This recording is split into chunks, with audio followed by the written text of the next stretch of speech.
Thijs, who is he was a Danish chef. He's training you on the section. He goes on holiday in a week. You've got a week to get this down. Enjoy. And I remember eating the sound of the sea, and I burst into tears. And I remember eating the dish. I remember the sommelier, Melania, she came up to the table and poured me some sake, which is what they paired with the dish. It worked amazingly well. And I remember I just had tears streaming down my face. I think at one point we worked out it's 1,200 plates in the service. Oh my God. And obviously all those plates need to go through. I mean, the pass was probably about 1.5 meters long.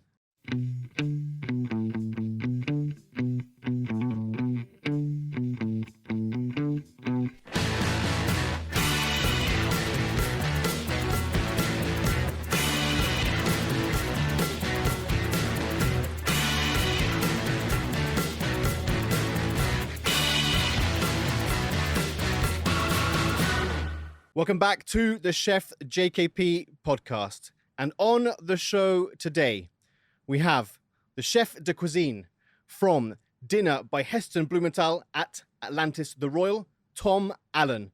Tom, welcome to the show. Good morning, James. Thank you very much for inviting us along. Absolutely, my pleasure. So, first things first, Chief. First ever or favorite food memory as a child? Oof. I would say, I have to say, I think I was 3 years old. We were in Torquay with my mum and dad and my older sister. And my parents didn't have much money. We went on holiday, and I remember being in the harbour. Obviously, I was 3 years old. I don't remember a great deal about it. But what I do remember is my parents ordered a jacket potato from one of those little stands that people have on the side of the seafront. I think we had baked beans and cheese on it and butter. And I remember the flavour and I remember the smell. I remember where we were sat. It just smelt like jacket potato. Like jacket potato that's in the oven and roasted in the oven, baked in the oven, should I say?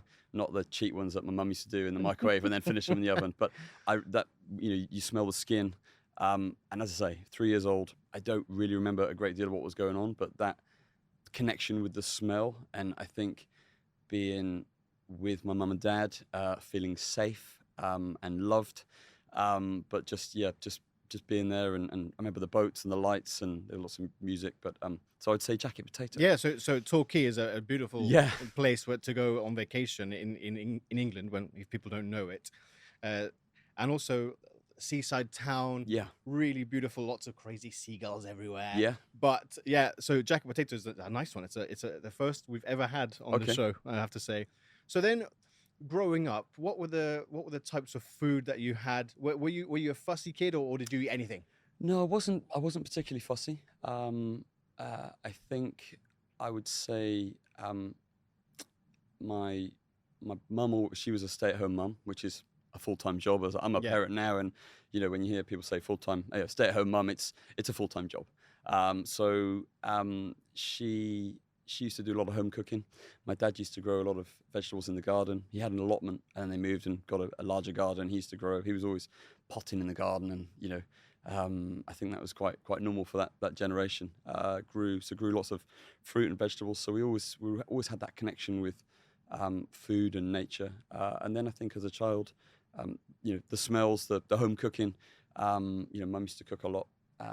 She would do lots of baking with us, and I think just kind of have that respect for food. You grow vegetables, and you see it kind of go from a seed to a plant to a vegetable or a fruit appearing. So were you involved a lot with when your father was doing the he would we'd go out, you'd do a little bit of the fun things, and then get bored, and then go in and get on the Nintendo. But yeah, I was, and then obviously kind of harvesting, picking, and digging, and then preparing and cooking. So it when I look back on it, I didn't realize it at the time, but I think that was it was quite instrumental to kind of ingraining that in us as children. That's fantastic at such a young age. Yeah, that you were privy to to all of those experiences. And I think as an adult and a parent, I look back on it as well, and I think I appreciate it, and I respect what they were doing. I think they were doing it because that was probably what they were shown, and I think it doesn't happen so much these days. I think it's you know, it's quite rare. We're in a slightly different Rare. era, but really important. So then, during your sort of early teenage or years, when was your first sort of foray into going into professional kitchen? Did you always want to be a chef, or what was the thing that led you to go into the kitchen? Do you know, I don't think it was. I always wanted to be a chef. I always had a really kind of deep connection with food. And food was always about getting the family together and sitting down and kind of having a chat, downloading the day and talking different things. But I think, obviously my mum worked in a little bit part-time in the industry, and I think I kind of got drawn into it that way, and then just started cooking, went to college, and then got a job in a small restaurant in Cheltenham, which is my hometown in the Cotswolds, called Lumiere, and then I think connected with it was a husband and wife restaurateurs. He was from Canada, she was from UK, and travelled, and it was almost like a second family. It was very small. It was two in the kitchen, two in the front of house, and I think at that age, I think I was 19, 20, and I think it was a very impressionable age, and I think learning about life and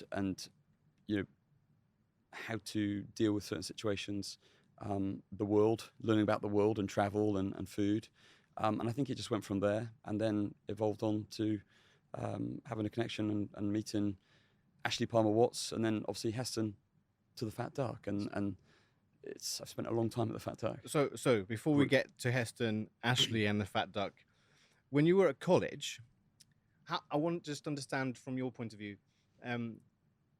did you have a different path, as in, did you want to do something else, or was it straight into catering college? I went straight into catering college. I was, I kind of stood out to I think my lecturers from my other class members, I guess. Mm-hmm. It was almost like an extension of school. I think college has evolved a lot since then as well. When I look back on it, I think it was quite a rundown college. And obviously I went to college thinking I was doing the right thing by getting qualifications, and I don't regret anything in life, but I don't regret my college years. But when I look back on, I think how college has evolved in the last 20 years, I think it's amazing how it's evolved, and I think it's more along the lines of what you'd expect from going to college. But it got me to, it's all part of the journey. Yeah, it got me to where I am now. So then from college, you worked at Lumiere, which is this really beautiful restaurant, 1-star now. It is 1-star now, with 1-star. Yeah. So tell me about those experiences, because that must have also been quite an eye-opener for you. It was. It was 32 cover restaurant, 2 in the kitchen, 2 in the front of house, and it was only open for dinner. And Jeff Chapman, who was the chef patron, he was almost like a second dad / big brother, more a big brother. And we used to have lots of fun. We used to mess around quite a lot, and we would take the mick out of everyone that walked through the kitchen door and have a bit of banter. And we would just cook honest food. It was tasty. It was just really hearty food. And I think that was my early years of learning how to put flavors together and working with quite unique ingredients. And then going from there. So 4 years. 4 years. So because also Cheltenham's quite or that sort of part of England is quite a foodie sort of area. At the same time, if I remember correctly, you also had a 2-star, Le Champignon Sauvage, David. With David, who was also a legend and is a legend in the industry. Yeah. So you must have learned quite a substantial amount in those 4 years. Absolutely, I did. And obviously the connection with working at Lumiere was through Ashley Palmer-Watts, who's a great friend of mine. And he worked for Lynn and Jeff in their previous restaurant in Dorset. So that was, I connected with Lynn and Jeff, and then obviously connected with Ashley, and that was my route to the Fat Duck. So I used to hear a lot. Ashley, I think, was kind of their equivalent of me in their previous restaurant. So I used to hear a lot about the Fat Duck and what they were doing in the early years. And I remember, thinking that sounds pretty interesting. And I'd like to go see what that's about. So then, when did you take the leap to actually go into the Fat Duck? So I took the leap to the Fat Duck. It was February the 1st, 2005. Okay. So a long time ago. So I spent 4 years at Lumiere, and then got them through the busy period, festive period, and then I went up to the Fat Duck, and I did my trial. I had a week kind of trial, and it was unpaid, right? Unpaid. It was. Do you know what? It was actually paid. It was paid? Okay. Yeah. Sorry, it was right. This is your section.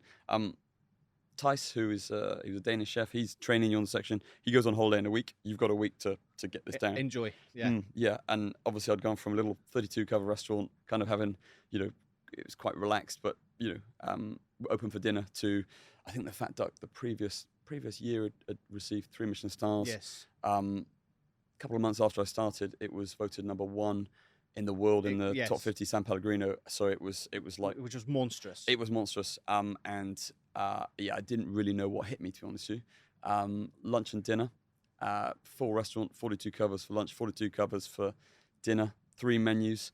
5 days a week? 6 days a week. 6 days a week. Okay. 6 days a week. But you get 2 days off. 2 days off, and then 5 days working. And I remember it was pretty intense. I think I lost a couple of kilos in the first couple of weeks. And obviously moving away from home, it was really tough. Being away from my girlfriend, and it was literally sink or swim. Okay. An amazing team of people. To work at a 3 Michelin star level. So I was going to say, I mean, like, look, at the time, Lumiere, incredible, beautiful restaurant. But to go from that sort of homely comfort, safe, fantastic food with your big brother, family around, to then go into essentially the #1 best restaurant in the world at the time. Yeah. I mean, that must have just been such a huge culture shock for you. It was massive. It just, not only lunch, dinner, but just the level, the attention to detail. And the thought process then as well, because they were just constantly pushing and pushing and pushing all the time. Absolutely, they were. And when I think about it, you look back and you see high-performing sports teams, at their peak, and you have an amazing team of players, and they learn to play together and do amazing things. It was the same back then in the kitchen with the team that we had at that time. Heston was in the kitchen on the path daily, had a real presence, an amazing person, but he had a presence in the kitchen, and you wanted to perform every day at the highest level and not make mistakes. You make mistakes, and of course, as we're human beings, we but do. How could you not in a place like that? So look, when you first arrived, then, so let's set the scene. You're not only in the Fat Duck in Bray. Bray also has another 3-star Michelin restaurant. It does, yeah, the Waterside. The Waterside. So for a little village, it's really incredible, because this is the place where everybody goes to eat.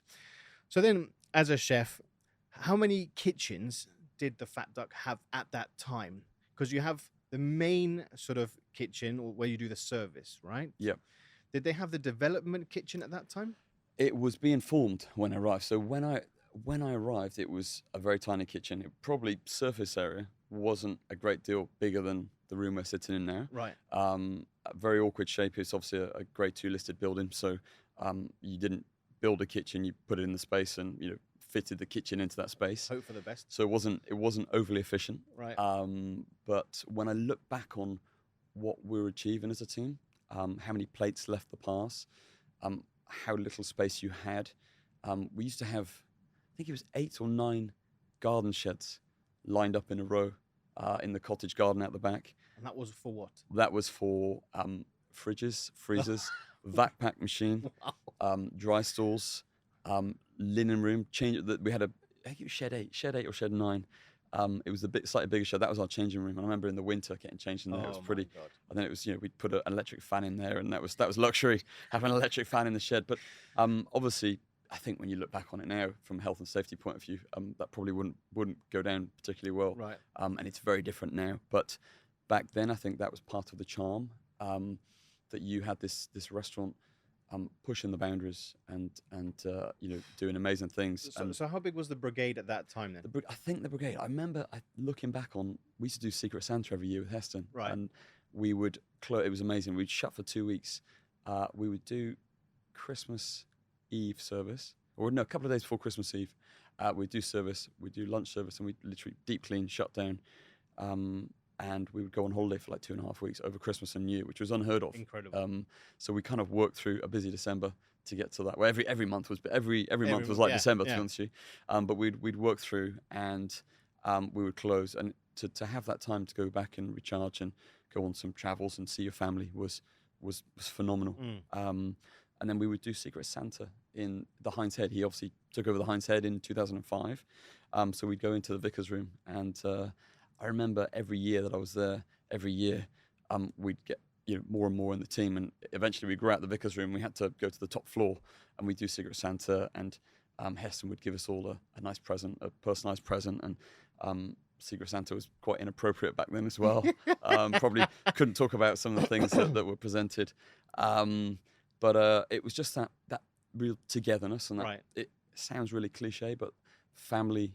It was like a cult. It was like a family cult. It was incredible. But do you know what? I'm not surprised, because I remember back then, Heston literally just exploded.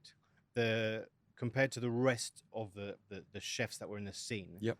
His level of thinking, the detail on the plates, the molecular gastronomy part of things, it was just another 2 or 3 levels. Yep. And the fact that year, as you said, #1 best restaurant in the world, it really put him in the limelight. And I remember he was constantly on TV, the way he was thinking, like, it was just phenomenal. It was next level. And when I look back on those early dishes, that when I first started at the Fat Duck in 2005, 2006, 2007, for me, those dishes, obviously they have a real place in my heart, but they were so far ahead of their time. I think they'd be pretty relevant now, which they are. They bring old dishes back, and so much tableside preparation, like bacon and eggs ice cream, and snail porridge. I remember when he came up with that Sound idea. of the Sea. These incredible dishes. Sound of the Sea, I remember, was a dish. I remember when we first started at the Fat Duck, he told everyone to come in and eat and experience it, which I'd never experienced before, and I thought was brilliant. So you truly understand why you're doing what you do, and to the level of the detail. And I remember I was with my wife, eating Sound of the Sea, girlfriend at the time, Sound of the Sea, and we just put it on. Obviously, it was pretty out there dish. You had the shell, you had this plate of food that had edible sand and different seafood on there, and different herbs, sea veg. I remember eating it, and I had to stop eating it because it made me gag. The crunching of the sand, and listening to what was going on. And as you talked about when we were talking about the jacket potato memory earlier, the seagulls flying around in the harbour, I remember thinking, I've got to stop eating this. And I kind of pushed it around the plate, and it hadn't long been on the menu. And I remember eating it a few years later, after it had been refined slightly. It was just before the Fat Duck migrated to Melbourne for a period of time, when they then regenerated the Fat Duck and refurbished it. I remember eating it thinking, actually, that's really delicious. And I get that a lot more than when I ate it previously, when I had to stop eating it. And then when they came back from Melbourne, I remember I had lunch with my wife, and we stayed in Bray in one of the little cottages. And I remember eating the Sound of the Sea, and I burst into tears. And I remember eating the dish. I remember the sommelier, Melania, she came up to the table and poured me some sake, which is what they paired with the dish. It worked amazingly well. And I remember I just had tears streaming down my face. And my wife, bless her, she held my hand and kind of looked at me and bit her bottom lip. And I remember the emotions that dish brought to me it was incredible. And that's the first time that's ever happened with a dish. And I was thinking about being in Torquay as a child, walking on the beach, going to get popcorn in a little rubber dinghy. I remember being on the beach with my girlfriend at the time in Greece in our early years, and then more kind of recently being on the beach with my wife and daughters and my parents, and just having that feeling of being content and nostalgia, and it's just powerful, and the emotions that it evoked. And we've had people in the restaurant that when I go out to the table, speak with them, that they're in tears, and to be able to connect with people through food in that way, I think is so powerful. That's the thing, is that when you even have his first book, Heston's first book, You open it and it's like an encyclopedia, and in the middle of the book, it's this huge drawing of Heston's head. Yep. And inside is all the flavor memories and Yep. components.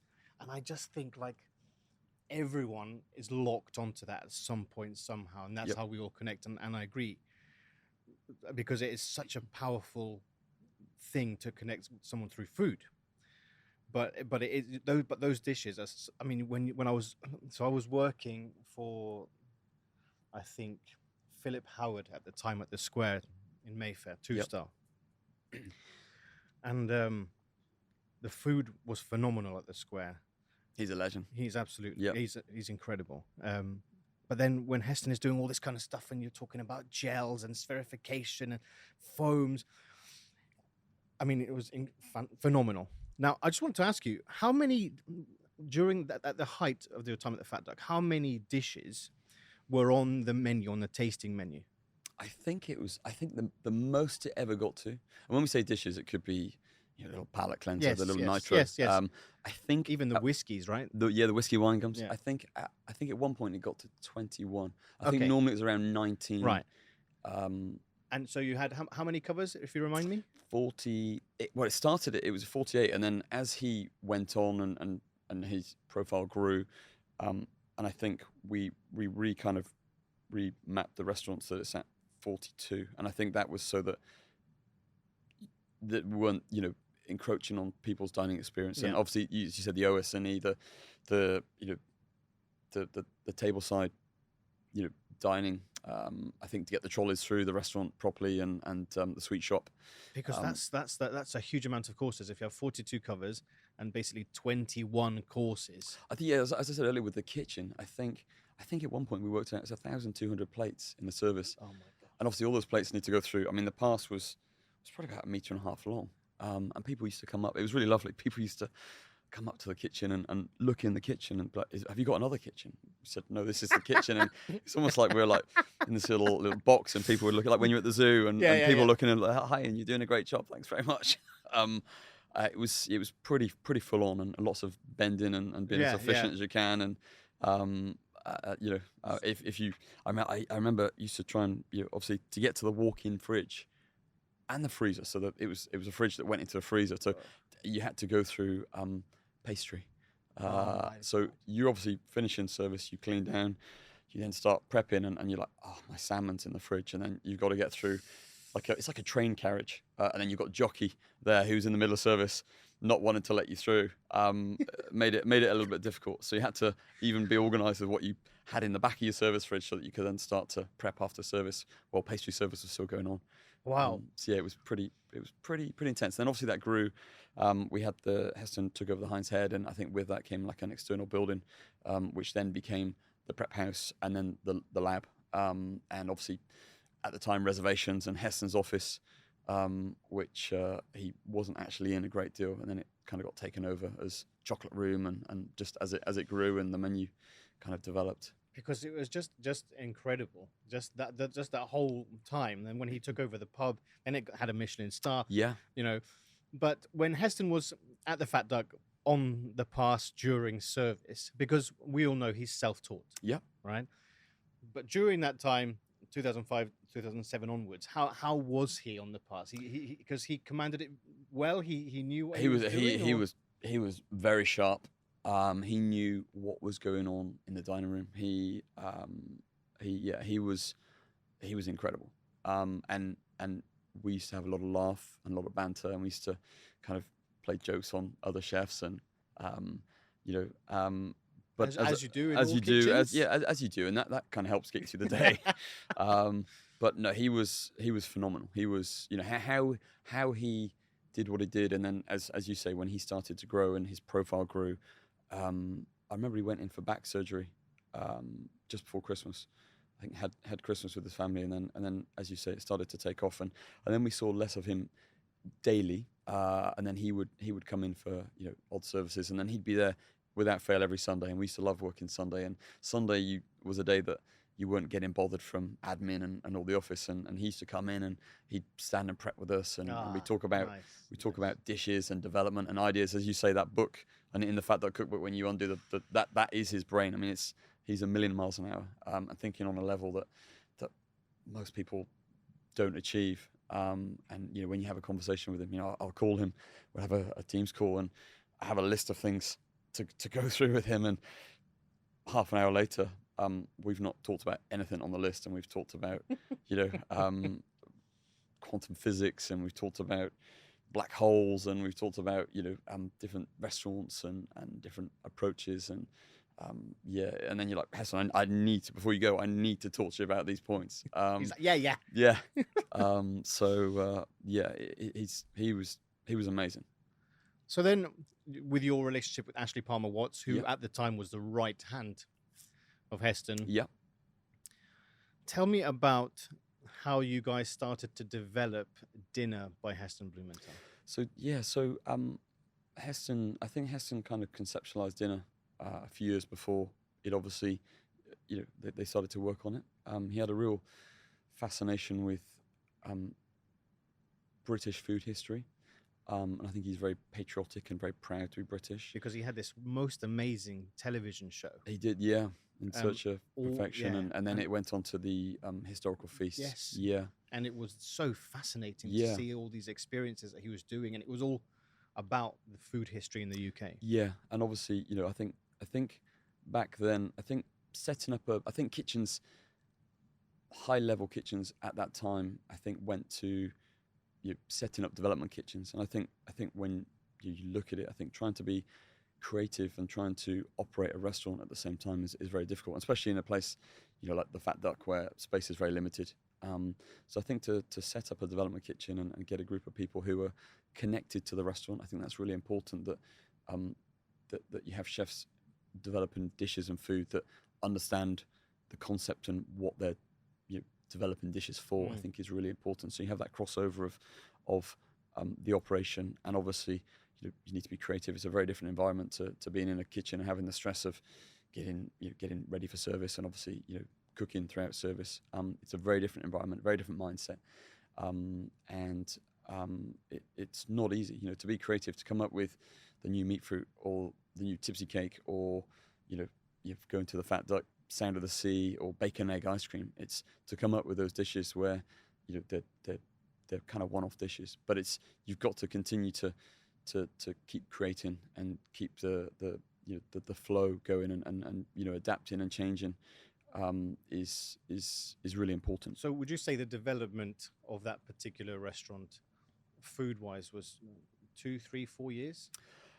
It was. So I moved on to work with Ashley with Dinner and Heston, and we had a few people from the Fat Duck that would help out, a few of the chefs. It was probably 2 years before. So in the development kitchen, I remember having tastings with all of the senior members of staff from the Mandarin Oriental would come to Bray. They'd come out of the city, come to this little village, Bray, and we would cook 10 dishes and present it to them, talk to them about the dish. Each dish has a story as well, which is, I think, really important, and that's what Dinner is. So Heston and the team work with, food historians. They work with curators of museums. They work with the British Library. So we would go probably 2 times a year, quite deep into the British Library, the archive. Extensive. Yeah, massively so. So you have books. You're presented with books that are from the 13th century, which you literally need to translate. People back then, not many people could write. It was all kind of verbal and phonetically, writing. So recipes were passed down from generation to generation, cooks of households, and then as the centuries went by, people were exploring the world. You'd get ingredients and species of animals that would come back on adventures that weren't indigenous to Great Britain or Britain. And then the food scene would change. You'd have one meal of the day because food wasn't very available. People used to eat very plain, quite simple food, and spices and aromatics were not necessarily there for flavour to enhance the dish, but to mask the flavour of maybe some rotten meat or some vegetables that are past their best. And then people would go into we researched when you would eat your breakfast, you'd have you'd have a snack before lunch, then you'd have lunch, and then you'd have afternoon tea, and then you'd have dinner. So it was when people would evolve to use cutlery rather than a piece of bread and a spoon. So it's looking at multi courses. With our monarchs, kings and queens, they would have large banquets where tables were laid out with literally hundreds of dishes in some cases. So to see that evolving, and then obviously to see how we adapt that to a restaurant. And like I say, it's taking dishes from what we do at dinner. We take dishes from in the past. We apply Heston's thinking, the modern techniques and the cooking techniques that we have, and great supply lines as well.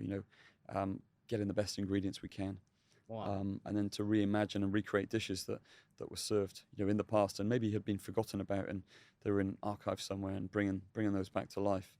So when you first opened, if you cast your mind back, dinner, once I remember sort of 6 months before you guys opened, there was a huge buzz, not just in London but globally, about this restaurant, Dinner by Heston.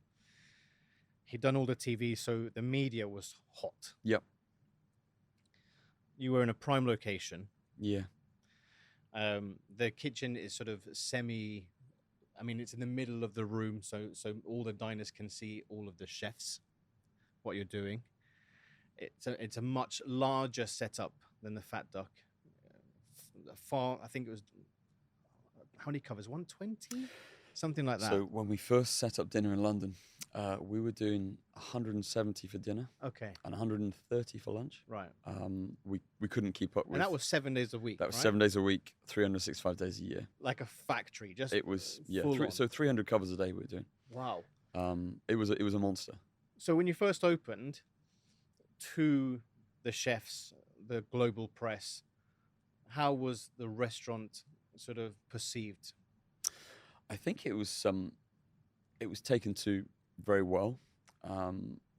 It was hugely successful, and as you say, I think Heston was, this was his next big venture out of, what was his Fat Duck empire. Obviously, it was spearheaded by Ash. Ash built an amazing team of people to obviously be able to operate the restaurant from the kitchen side and the front of house. But it was phenomenal. As you say, the location, Knightsbridge, within the Mandarin Oriental, opposite Harvey Nichols, Harrods just down the road.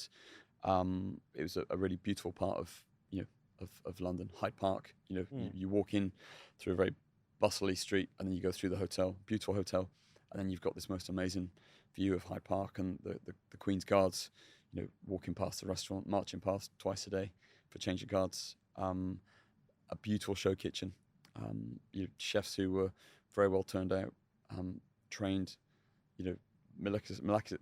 trained very well to be able to operate at that level. And when we set the restaurant up, we weren't expecting the level of success that the restaurant had. I think we knew that it was very different. It was 300 covers a day.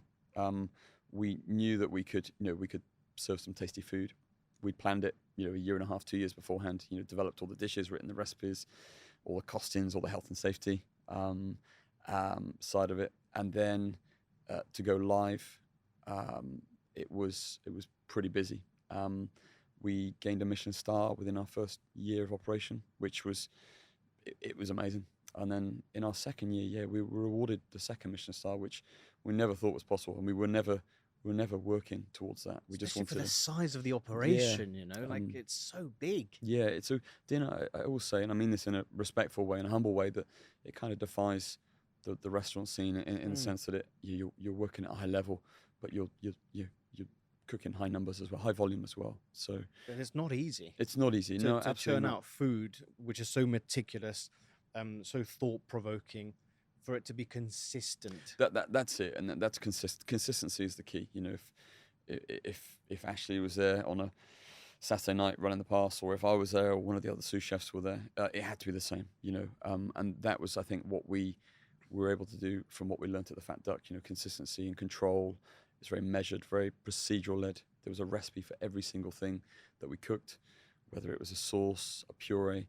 It was weighed to the gram. The salt, the cream, the butter, everything. I remember, in my early days at the Fat Duck, I remember there was kind of, people would say, yeah, pastry is a science. Everything has to be weighed. And I remember Heston was saying, well, if pastry is a science, why shouldn't, making a sauce or making a puree or, making a risotto, why shouldn't that be a science as well in terms of controlling the amounts and the ingredients and the weights and the measures? Obviously, through the year, things change through seasons and variables change, but then you need to, as a chef, you need to control the variables. But so it was very consistent. I think that was what we were able to do very well at dinner, and we do to this day very well at dinner. Is that there's control measures, and we've evolved as in the last 12 years that dinner's been operational.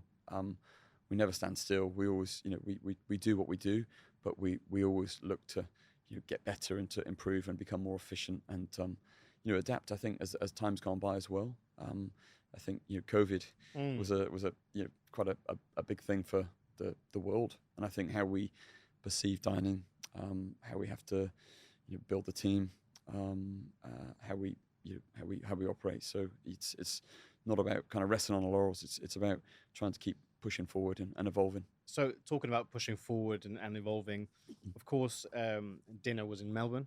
Yeah. And now it's in Dubai. Yeah. In one of the most iconic locations in the world. Yeah. When was the first sort of thought between yourself, Ashley, and Heston that you would come out here and have a restaurant in this place? Well, I remember talks of it in probably 2017. I remember hearing talks. And we looked at other locations as well, which weren't quite right. But I remember hearing about Dubai and thinking, that sounds exciting. And I think the project Atlantis Royal, it was a very complicated project. It was, I think, had many kind of opening dates. I think just where the build was so complicated, and then throw in, as we talk about, COVID in the mix as well, which no one saw coming. So yeah, I remember them talking about coming to Dubai, and it's a very exciting city. And then, so I was never supposed to come to Dubai. That obviously came off the back of, just after COVID, we had a team set, and obviously with COVID, we had a team set up. We had a head chef who had been working at dinner for many number of years, started at the Fat Duck as well. And then we had the front of house, the general manager.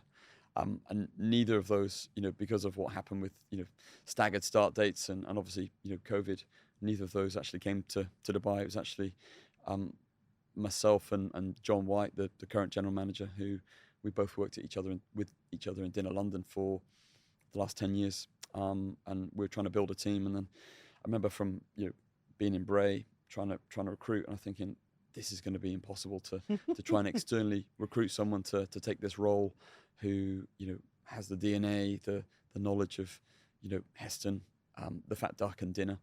And I remember just thinking, I remember having a conversation with my wife, walking down the Great Windsor Park, near Windsor Castle, thinking, we could do this. This could be a really exciting opportunity. So we decided to do it. We had about a 3-month period to kind of finish things up in the UK and rent our house out and sell all of our belongings and say bye to everyone, leave the team in London as set up as they could be. Obviously off the back of COVID, kind of, it was a difficult period for the industry. Tricky time. Very tricky time. So dinner is very personal to me. It's so ensuring that the team were fully set for myself and John to exit, and then coming over here, integrating ourselves. Firstly, family. Making sure my family was set is a big priority, with school and just being safe and set. And then obviously getting established in Atlantis, getting established in Dubai, which is a phenomenal place. We've really fallen in love with Dubai. It's a very dynamic city, very fast paced, as I'm sure you know. A very exciting place to be, and I think from what has been achieved here in the past and where it is now, and I think where it's going is very exciting, and we're very proud and very patriotic, and to be British and to be representing Heston at Atlantis Royal in Dubai, but also we feel very proud to be here in Dubai right now at this time, at this period, and what's going on So yeah, it was a big move, and just to learn, Dubai is a very different place to London, to what Melbourne was, and I think just staying true to what we are and representing the brand, and representing Heston, but also adapting to the market here, and keeping dinner what it is, but also making some changes just so that it's slightly different as well. But that excuse me, that bloodline of Heston is 100% in that restaurant at Atlantis of the Royal, right? Yeah. Because you've got the signature dishes, yes, of course, but it has to have, the restaurant itself must have a completely different character per se than what you have in London, right? It does. It's a very different, aesthetically it's very different.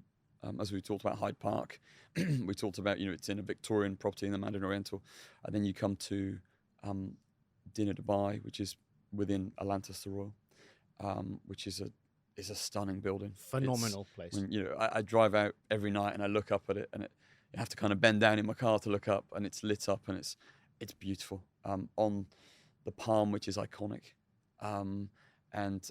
you walk into the restaurant. It's a very different feel, but you're in a dinner.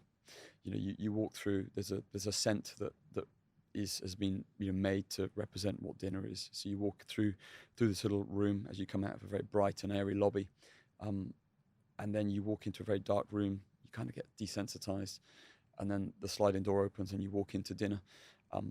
You've got a stunning wine cellar on the left hand side, which I think we have about 1,200 labels and about 6,000 bottles, which is really incredible. We have a very large pineapple in the restaurant, 2-meter high pineapple, which links into one of the iconic desserts that we serve, the tipsy cake, which I've eaten far too many of those in the last 12 years, and is really not good for the waistline. But for me, it's comfort food is absolute best. And then that pineapple has a very intricate mechanism of cogs kind of going around. So Heston has a real fascination with time and motion. So the cogs are going around. So he wanted people to come into the restaurant, have an idea that time is passing by, but not be too much on their phones and looking at their watches. He wants them to get immersed in the experience. So this pineapple, huge pineapple, which was designed by Seymour Powell in the UK, which Heston has worked with for the last, I think, 18 years. He's done lots of work for the Fat Duck Sweet Shop trolley and the ice cream, Liquid Nitrogen ice cream trolley as well. So that is pretty iconic to when you walk in the restaurant, and it powers. There's a shaft that runs the length of the restaurant. It powers the pineapples on our spit roast, which is a real focal point. You look through the show kitchen, you look at the pineapples roasting. They're basted for about 4.5 hours with a smoked caramel, and then they get served with the tipsy cake. We have the show kitchen, which is we have a stunning kitchen. It's a beautiful kitchen, and then we have a very beautiful dining room with a view of the skyline of the marina, which in the daytime is beautiful, and in the nighttime it just lights up, and wow. You see across the Palm. So it's very beautiful.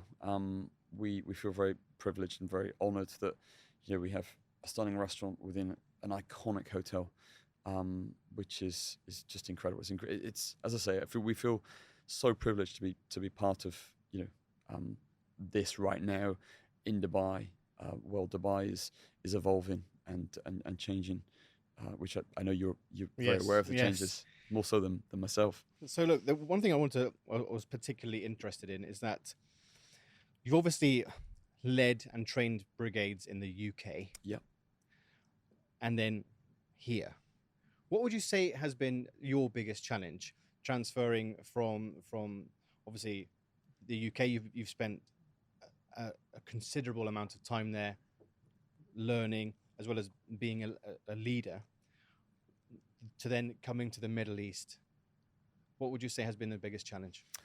I would say, I'd say the biggest challenge probably would be, and challenge is a positive as well. Dubai is very multicultural. I think we have 18 different nationalities in our brigade, which I'm really proud of. When we were interviewing the team, we spent lots of time interviewing and talking to different candidates. and those candidates didn't necessarily need to have Michelin experience to get the job. It was about connecting with them, and I think if they've got the right attitude, the right mindset and mentality, and we'd have a series of questions that we'd ask them, and if they answer them in a certain way, and to provoke other questions as well. With the team as a leader, I don't just want to know about what they do in work. I want to know about what they do away from work. What they do on their days off and how they're connected with their family and friends. And I think it ties into how they are as people and kind of get the idea of how they will operate in the kitchen. So I think with it being so multicultural, I think learning not how you want to be treated, but how others want to be treated. I think that's really important. And everyone has a different story of why they're doing what they do. And I think it's kind of tapping into that, and everyone needs a different approach of management, which that's down to us as leaders to kind of find out what that is. and having that family feel within our team and the front of house team as well. John and I, we have a great deal of cohesiveness. We have a lot of fun, but we're very serious. I think it's just getting that team feeling and that everyone is there for a different reason, but we're all connected through food and what we're doing. So I'd say that's been not tricky, but it's been good it's been quite refreshing as well to learn. I learn from everyone, and everyone, we all learn from each other. But also I think at a time where I think with Dubai, I think a lot of people are here for quite a short period of time. So I think it's trying to get the best out of people in that time frame, and hopefully, making them feel that they want to be here for longer than maybe they planned in the beginning. And that only happens by getting that cohesive feeling, that family.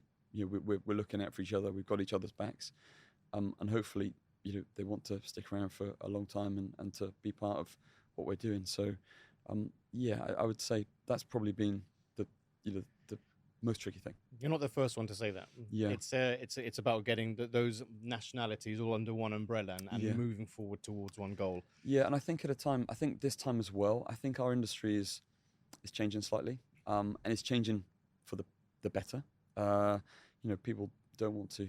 I think probably if we look back on it, back in our day, working 18 hours a day, we did it, and we're so dedicated and committed to doing that, and we didn't really think about it too much. We just did it. Yeah. But I think people don't want to work 16 hours to 18 hours a day, and I think that's a good thing. I think I think the balance of life. I think it's not all about working. I think it's about working hard, working smart, being efficient, and I think having a balance in life and spending time with family and friends and traveling and doing nice things. So I think it's a good thing that people aren't wanting to work those long hours under the pressure and the stress, but it also puts pressure on us as operators and business models. Because I think there's a set price that people will come and pay for an experience, and obviously, if you could have two teams, that would be great, but that's not the reality. So it's about trying to be efficient, trying to be clever, and trying to change the industry as well, but do it in a good way. So yeah, I think it's a good thing. I think it's a good thing. No, absolutely. And as you quite rightly mentioned, in the UK now there are several Michelin-starred restaurants and varied establishments that are now going to 4 days a week. Yeah, which is fantastic. We were doing that. We were doing that probably 10 years ago. Yeah, 3 days off. It's a huge difference. And I remember in one of the chefs' meeting, we had a meeting. Right, we can work. You can do five days and have 2 days off. Those 5 days can be 5, 10, 12-hour days, or we can come in and we can do 16 hours, but you can get 3 days off. And I remember it was unanimous, the team. So we were, in London, it was slightly different in here because we're just open for dinner, but in London it was lunch and dinner. And to get that continuity, you kind of need the same team for lunch and dinner, and we tried getting different. We tried everything. But yeah, it's you have 1 day sleep and you've got 2 days to enjoy yourself, and yeah, that's it. So yeah, it's really hard. It's not easy. It's really not easy. But it's changing for the better. It is changing, absolutely, and it needs to change. Yeah. It absolutely needs to change. But I think there's a bigger thing that needs to change. But what that is, I don't think. We'll get there. We will get there. Keep pushing. Small Tom, changes. Now, as you know, you're on a Chef Foodie podcast, and we've come to the quick fire questions. Okay. All right. So, first question is, what's the meal that changed your life? Do you know what? I think I would have to say when I ate at the Fat Duck. I think I'd been working at the Fat Duck for a couple of months, and I got a night off, and I was able to go and eat, and it blew my mind. I think I'd struggled with the change from going from a very small restaurant to obviously the Fat Duck, and it was pretty touch and go a couple of times whether I was going to make it. And I remember sitting there with my girlfriend, wife now, and I remember I'd never experienced anything like that before, and it blew my mind. The flavors, the theatre side of it, the authenticity, and just that I'd never tasted food like that. So I'd say Fat Duck. Okay. Top 3 culinary heroes. Top 3 culinary heroes.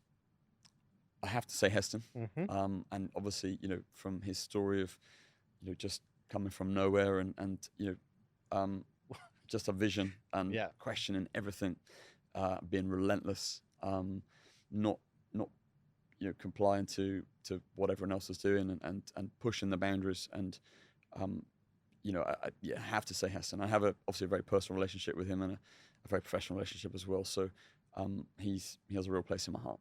And the other 2? I would say, I think Thomas Keller. At that time, Legend. I think, Legend. Absolutely, yeah. And I've never eaten. Actually, I have eaten in per se. When I got engaged. Sorry, I'm thinking French Laundry. I ate in per se the day I got engaged to my wife. We ate in per se, and it was phenomenal. So Thomas Keller, and I think just for how he conducts himself and how his organisation and his food and his flavours. And your last third one doesn't need to be a chef. Do you know what? If it doesn't need to be a chef, I'd probably say my mum then. Mum, and I know that's a really cliche answer, but when I look back and what we were talking about earlier, how she brought us up, and my dad. My dad was busy working and growing vegetables, but I'd say my mum. She's amazing, and her home cooking is. I was back in the UK last week, and she cooked for the family, and it was amazing. Amazing. No, can't get better than mum's cooking. Now, with this one. Again, a lot of the chefs, they don't mention names, and you can keep it anonymous. A bit nervous about this one. All right. Funniest kitchen incident. Okay, funniest. Now, looking back on it, wasn't so funny at the time. I remember it was at the Fat Duck, being in the kitchen. I switched across I was on the stocks and sauce section. And I remember we were so short on space. Stocks and sauce section was set up in the Hind's Head. So in the pub, in the Hind's Head. They had a little bit more room than us. And I used to go and make all the stocks and sauces in a pressurized brat pan. And then I ended up making all the Hind's Head sauces as well. So it was double job, but again, consistency. So I remember we used to just call. Mobiles weren't really a thing back then. Sounding old now, and it was landline. And I remember we used to call the kitchen Hind's Head, Fat Duck, and the prep house, which is just down the road a bit. And the phone was going all day long. And I remember so annoying. Yeah, it was pretty. When you're trying to prep, yeah. I remember we'd be in the Fat Duck trying to prep, and the phone would ring, and it would probably ring 15 times, and then one of us would have to move to pick up the phone. But I remember the phone was ringing, and someone asked for something, and they'd already started service, and it was quite annoying that I then had to send it across to the Fat Duck. So I remember I called them to kind of get them back. And I remember putting on like an old English gentleman's voice when I called the Fat Duck, and I put on, it was a name that I'd heard Derek, and so I'd heard Heston, I'd heard Ashley talking about a name called Derek Bulmer. So he was the old editor of the Michelin Guide in the UK. So I remember pretending to be Derek Bulmer. So I put on an old English gentleman's voice, and I remember I was kind of stringing the chef along, and I didn't say who it was, and I put the phone down, and I was like, I just tell Ashley that Derek Bulmer called for him, will you? Put the phone down. I remember laughing, went off and busy, went back and made the sauces, and I remember about 2 days later, I remember Ashley came in and was like, Tom, you didn't call the kitchen and pretend to be Derek Bulmer. I was like, what, I remember a couple of days ago, yeah, that was me. He was like, you're an idiot. Heston has been panicking, not knowing who called, thinking it was Derek Bulmer, called Michelin, called Derek. No. Ashley was fretting, and I was like, oh no. And I remember I was only messing around. He's like, you can't do that. Anyway, so I remember Heston walked into the Heinz head. He's like, Tom, can I have a word? And I remember I put my utensils down. I remember walking. I was like, oh no. And he's like, Tom. And I was like, Heston, I think I know what this is about. Is this about calling the kitchen as Derek Bulmer? And he's like, yeah. And he started to kind of started to give me a lecture. And I remember saying, Derek, Heston, can I just stop you there? I was joking around, blah blah blah. And I remember I told myself off to Heston, and I think he was like, oh, okay, you've just said everything I needed to say, saying please don't do that again. I was like, no, lesson learned. But yeah, I remember pretending to be Derek Bulmer, who was the editor of the Michelin Guide. And yeah, at the time wasn't funny. Didn't he give Marco his 3 stars? I think he did. Yeah, he did. Yeah, and obviously Heston 3 stars. So yeah, that wasn't my finest moment, but it was pretty funny, and pretty funny now to look back on. And last time I went and stayed with Heston, not last year, the year before, and I remember talking about the story, and he kind of had his head in his hands. But yeah, so yeah, that was the Derek Bulmer. Do you know, like, let me tell you a crazy story. So. When I was about to open a restaurant in Shoreditch, in London, quite some time ago, and I had to cook for Derek and his son James. Okay, yeah. And they were like, and when Derek came in, and I knew Derek's history, yeah, I was just enraged of panic because I knew the guy, who he was, his entire history, yeah, and. He said, just cook the entire menu. And it was a la carte. He said, just cook the entire menu. Nice and easy. Yeah, okay. So we did it, and he just smashed through it. And the nicest thing is, he was just so incredible about his feedback and so genuine, you know. And he was such a fantastic guy, and I will never forget him. But yes, so Derek Bulmer, one of the nicest guys, and also, he was. I think he was feared as well amongst so many chefs. Absolutely, he was, yeah. Because he had so much power. Yeah, absolutely. Yeah. You know? Yeah, that wasn't my finest moment. But legend. I remember another time as well. I remember in service. I remember on a Sunday. It was a Sunday. Heston was in service, and I remember he nipped out to pastry. I remember we used to swap all his spoons in the Paccheco container for forks, and we put like 1 spoon and 4 forks in there, so we'd be plating. He'd be like, whoever keeps swapping my spoons for forks, can you please stop it? Because I'm going to stab someone with one of them. We're like, right, okay, let's not put any more spoons. We'll do it to Ashley. When Ashley comes in, we'll do it to him, but not Heston. These are the things that get you through the day. Yeah. I agree. Should have put a bit of Tabasco in his water or something, next time. So, your favourite cuisine? Oh, that's a really tricky one. Do you know what? I don't actually have an answer to that. My answer to that is depending on the mood, who you're with, where you are. I've just this summer I was in Thailand with my family, and the flavors in Thailand, the fruit were next level. Yeah. Bangkok, and taking my 2 daughters down to Chinatown on a tuk-tuk, and being in Chinatown was eating off sat on a rickety chair eating the most amazing food that's cooked from a health and safety nightmare. It was bonkers. My daughters had never seen anything like that in their lives. So yeah, I'm going to give a bit of a wishy-washy answer and say depending on where I am. I mean, at home I just love to eat simple, tasty, homely food. I've got a guilty pleasure of I probably shouldn't admit this, but I love McDonald's in Dubai. I go to Heston Street McDonald's quite a lot. on my way back. Keep my car. It's all about the pickles, mate. The pickles. It's amazing. Yeah, pickle, jailbird. I love going to the timeout market as well. That's always a really good evening. But again, a lot of chefs, no joke, they've said McDonald's, and even in the UK, I know that some of the big Michelin star boys are rating different McDonald's in different service stations. Do you know what? Yeah, so I would say Heston Street McDonald's in Dubai, the Fanta in Dubai as well. It's next level. Extra sugar. It's extra sugar, extra orange color. I joke to the team actually at work, and I say if we ever can't get the mandarin puree for the meat fruit, we'll just use Dubai Fanta. Love it. It's the same. It's the same color. It's phenomenal. Yeah. Everyone that comes, I take them to Heston Street McDonald's. So, are you a sweet or a savory? Ooh, again, I'm both. I'm gonna say both. At the moment, I've got a bit of a fetish for lollipops, which is really weird. What type of lollipops though? In Dubai, I don't even know what the brand are. They're organic. They're almost like a Clippo, but it's like a posh Clippo. Right. And I'll get in, and I had 3 the other night, which is really bad. And I was in the UK last week, and I stayed with my sister, and I was like, "Have you got any lollies?" And they're like, "No." So at 10:30, I was like, "Right, Vicky, my sister." I jumped in the car. I went down to Tesco's. And we spent £25 on Twisters, no way, Fabs. I said, I've got a pregnant fetish for lollipops. Good times. And it's winter. It was frosty there, so I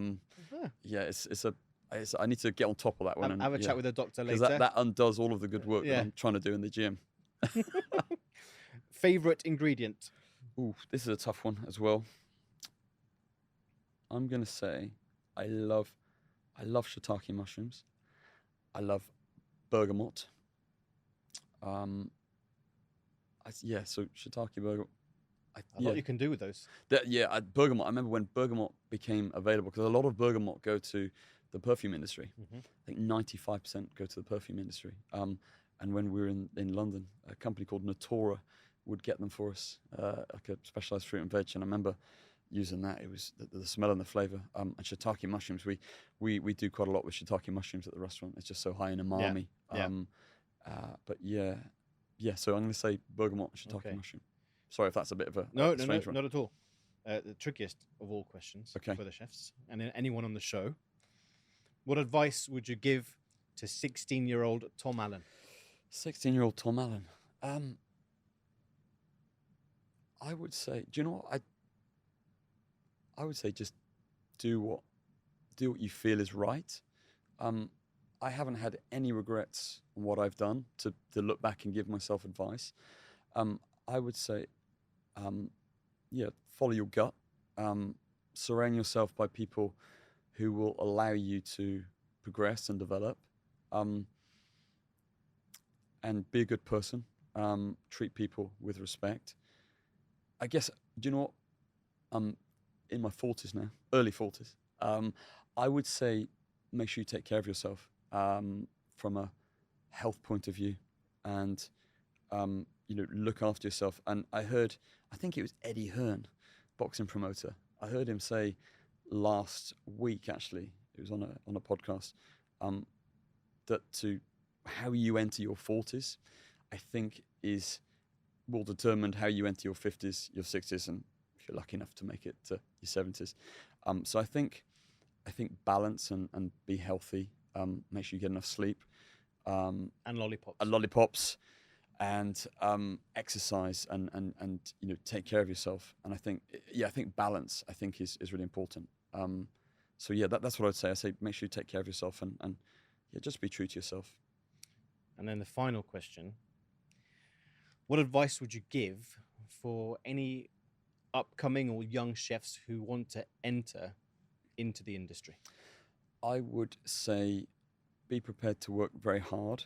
I would say be passionate. Again, surround yourself by good people. I think that's really important. And I think also pick the right environment for you. I think that's really important. I think our industry is changing. I think the way kitchens are run is changing.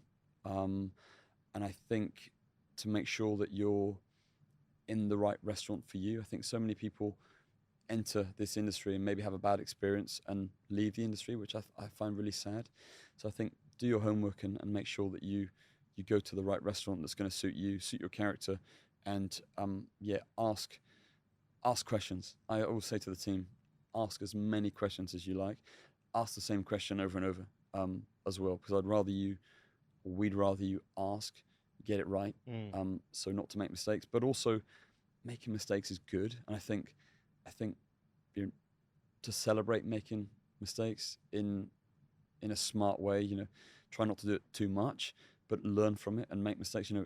When you do something for the first time, you're not very good at it. So you got to practice. You got to do it over and over. Make mistakes, learn from mistakes, and continue. But so I would say all of those things.